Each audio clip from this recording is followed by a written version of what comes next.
Allergic rhinitis അല്ലെങ്കിൽ allergic തുമ്മൽ സാധാരണ നമ്മൾ പറയാറുള്ള ഒരു സംഭവം, അത് എന്താണെന്ന് നോക്കാം. അതായത് ചില വ്യക്തികൾ രാവിലെ എഴുന്നേൽക്കുമ്പോൾ തന്നെ അല്ലെങ്കിൽ ഏതെങ്കിലും ചില സാധനങ്ങളോട് ഒരു എക്സ്പോഷർ വന്നു കഴിഞ്ഞാൽ, പൊടി അല്ലെങ്കിൽ പൂമ്പൊടി അല്ലെങ്കിൽ പ്രത്യേകിച്ച് ഒരു സ്മെൽ, അടുക്കളയിൽ കടുക് വറുക്കുന്നു, അങ്ങനെ അല്ലെങ്കിൽ പുറത്ത് പുകയിടുന്നു, അപ്പോൾ ഇങ്ങനത്തെ സംഭവങ്ങളൊക്കെ വന്നു കഴിഞ്ഞാൽ ആദ്യം ചിലപ്പോൾ ഒരു ചെറിയ മൂക്ക് ചൊറിച്ചിലായിട്ട് തുടങ്ങി, അല്ലെങ്കിൽ ഒരു കണ്ണിലൊരു ഒരു ഇറിറ്റേഷൻ, ഒരു ചൊറിച്ചിൽ തുടങ്ങാം. ചിലപ്പോൾ കണ്ണിൽ നിന്ന് വെള്ളം വരാം, കണ്ണിന് ചോപ്പ് വരാം, ചെവിയിലൊരു ചൊറിച്ചിൽ തുടങ്ങാം. ഇങ്ങനെയൊക്കെ വന്ന് ഫൈനലി അത് തുമ്മലിൽ സെറ്റിൽ ചെയ്യും.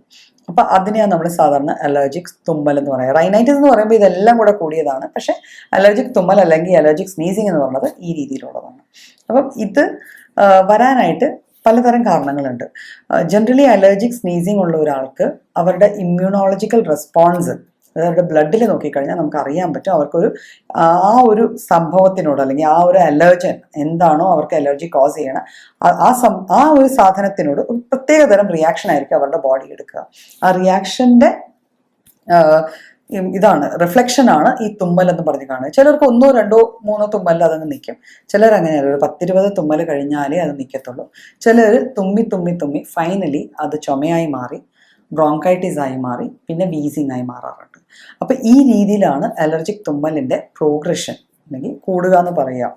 അപ്പം ഇതിൻ്റെ റീസൺസ് പലപ്പോഴും ചെറിയൊരു സംഭവം, ഞാൻ ഓൾറെഡി പറഞ്ഞു ഇതിനൊരു ജനറ്റിക് ഫാക്ടർ ഉണ്ട്. നമ്മുടെ പേരൻസിന് അല്ലെങ്കിൽ നമ്മുടെ റിലേറ്റീവ്സിന് ആർക്കെങ്കിലും ഇതുണ്ടെങ്കിൽ നമുക്കത് കിട്ടാനുള്ള സാധ്യത കൂടുതലുണ്ട്. പിന്നെ നമ്മൾ ഏതെങ്കിലും ഒരു മരുന്ന് ഉപയോഗിക്കുകയോ ആ രീതിയിൽ എന്തെങ്കിലും ഒരു കെമിക്കൽ ഏജൻറ്റ് എടുക്കുകയോ ചെയ്തിട്ടുണ്ട്, അതിൻ്റെ ആഫ്റ്റർ എഫക്റ്റ് ആയിട്ട് നമുക്ക് ഈ ഒരു സ്നീസിങ് ഉണ്ടാവാം, അലർജിക് സ്നീസിങ് ഉണ്ടാവാം.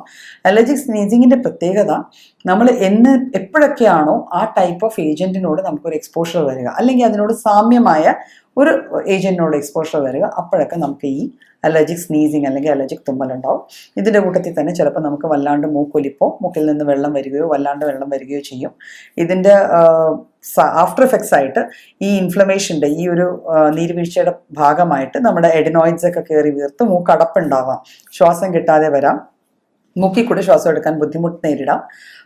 സൈനസസ്, നമ്മുടെ എയർ സൈനസസ് ഉള്ളതിൽ ഈ ഇൻഫ്ലമേഷൻ ചെന്നിട്ട് അവിടെയും കഫം കെട്ടി തലവേദനയോ ഈ ചെവി വേദനയോ ഇങ്ങനത്തെ ഈ രീതിയിൽ നമ്മുടെ ഈ ഹെഡ് ആൻഡ് നെക്ക് ഭാഗത്തൊക്കെ ടോട്ടലി ഒരു കൺജഷനും പെയിനും ബുദ്ധിമുട്ടുകളും ഒക്കെ വന്നു ചേരാം. ഇതൊക്കെ അലർജിക് സ്നീസിങ്ങിൻ്റെ ഭാഗങ്ങളാണ്.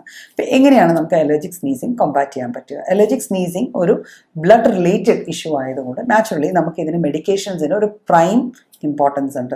അപ്പം ഹോമിയോപ്പതിക് മെഡിസിൻസ് എടുത്തു കഴിഞ്ഞാൽ നമുക്ക് അലർജിക് സ്നീസിങ്ങിൻ്റെ പലതരത്തിൽ, ഇപ്പോൾ കണ്ണ് ചൊറിച്ചിലുമായിട്ട് കൂടി ചേർന്ന് വരുന്ന തുമ്മൽ, അല്ലെങ്കിൽ ചെവി ചൊറിയുമ്പോൾ ഉണ്ടാകുന്ന തുമ്മൽ, അല്ലെങ്കിൽ തൊണ്ടയിൽ ഒരു കടി പോലെ തോന്നിയിട്ട് അതിൻ്റെ പിന്നാലെ വരുന്ന ഒരു തുമ്മൽ, അല്ലെങ്കിൽ തലവേദനയോട് കൂടിയുള്ള തുമ്മൽ, ശ്വാസം മുട്ടലിലേക്ക് ലീഡ് ചെയ്യുന്ന തുമ്മൽ. അപ്പം ഈ രീതിയിൽ നമ്മൾ കുറേ ലക്ഷണങ്ങളെ എടുത്ത് വെച്ച് കഴിഞ്ഞാൽ നമുക്ക് ഒരു സെറ്റ് ഓഫ് മെഡിസിൻസ് അതിനുണ്ടാവും. അപ്പം അതിൽ നിന്ന് ഏത് മെഡിസിൻ ആണോ അത് നമുക്ക് യൂസ് ചെയ്യാം. പക്ഷെ മെഡിസിൻസിൻ്റെ കൂടെ തന്നെ നമ്മൾ കുറച്ച് ജനറൽ പാർട്ടും കൂടെ ഇതിൻ്റെ ഇക്കാര്യത്തിൽ ശ്രദ്ധിക്കേണ്ടതുണ്ട്. അതായത് ഏത് ഏജൻ്റ് ആണോ നമുക്ക് അലർജി കോസ് ചെയ്യണം ആ ഏജൻറ്റ് പരമാവധി അവോയ്ഡ് ചെയ്യാൻ നോക്കുക. അറ്റ്ലീസ്റ്റ് നമ്മൾ മെഡിക്കേഷൻസ് എടുക്കുന്ന അത്രയും കാലയളവിലെങ്കിലും ഈ ഏജൻസിൽ നിന്നും കുറച്ച് ഡിസ്റ്റൻസ് കീപ്പ് ചെയ്താൽ നമുക്ക് വീണ്ടും റെക്കറൻസ് വരും തോറും നമ്മുടെ അലർജിക് ഫാക്ടേഴ്സ് കൂടിക്കൊണ്ടിരിക്കുകയാണ്. അപ്പം അതിൻ്റെ സിംറ്റം എന്തൊക്കെയാണോ നമ്മൾ പ്രസൻറ്റ് ചെയ്യണം, നമ്മൾ എന്തൊക്കെയാണോ കാണിക്കുന്നത് അതിൻ്റെ ആഴം, അതിൻ്റെ ഒരു കാഠിന്യം കൂടി വരും.